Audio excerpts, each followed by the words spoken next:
এই দাপনের কাপড়টা আমি এই দাপনের কাপড়টা আমি পাইলাম এবং এই দাপনের কাপড়ে লেখা আছে মুখ খারাপ করে আমাকে হত্যা এবং আমার প্রস্তুতি নেওয়ার জন্য, আমাকে হত্যা করার জন্য এই দাপনের কাপড়টা, পাশাপাশি এই সরকারিভাবে এই খামটা আসছে এবং আমার নামে আসছে। কোতোয়ালি থানাতে বিশেষ করে আসছি আজকে 22 তারিখ। আমি যখন আমার বাসায় 3টার দিকে যাই তখন আমার স্ত্রী আমাকে একটা খাম দিল এবং খামটাতে আমি দেখলাম যে এই চিঠিটা আমার নামে। তখন যখন আমি চিঠিটার ভিতরে খুললাম, খুলে দেখি যে একটা দাপনের কাপড়। এটা কোথায় কাপড়গুলো? দাপনের কাপড়। হ্যাঁ, রংপুর সরকারি ডাকযোগে পোস্ট অফিস থেকে এটা কোনো ইয়া না।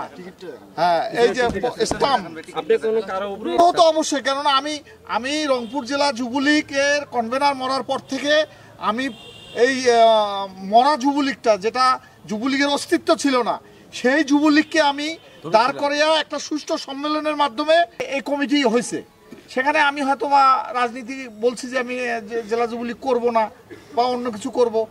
এখন অনেক শত্রু থাকতে পারে, আবার যুবলীগ করার আগেও থাকতে পারে, যুবলীগ করার পরেও থাকতে পারে, যারা নব্য আছে তারাও করতে পারে, বিভিন্নভাবে ইয়ে করতে পারে। ঠিক আছে, এই দাপনের কাপড়টা আমি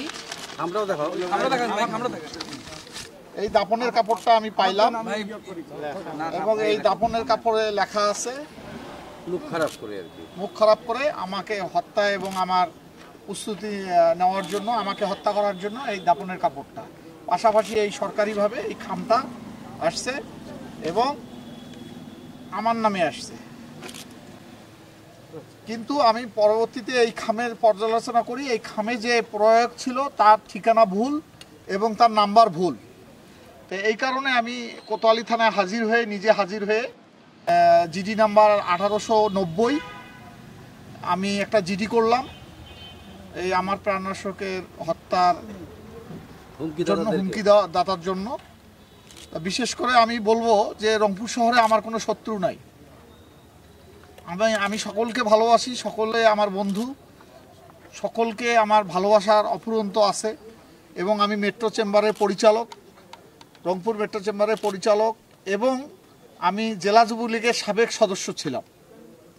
তার রাজনীতির কারণে আমার কাছে কেন যেন সন্দেহ মনে হচ্ছে যে আমার শত্রু তৈরি হচ্ছে, আর না হলে জামাত বিএনপি এটা করতেছে। তাই এই জন্য আমি রংপুর জেলা যুবলীগ, আমার ধারণা যে রাজনীতিক এবং রংপুর জেলা যুবলীগের কারণেই আমার এই ধরনের হুমকি বারবার আসতেছে।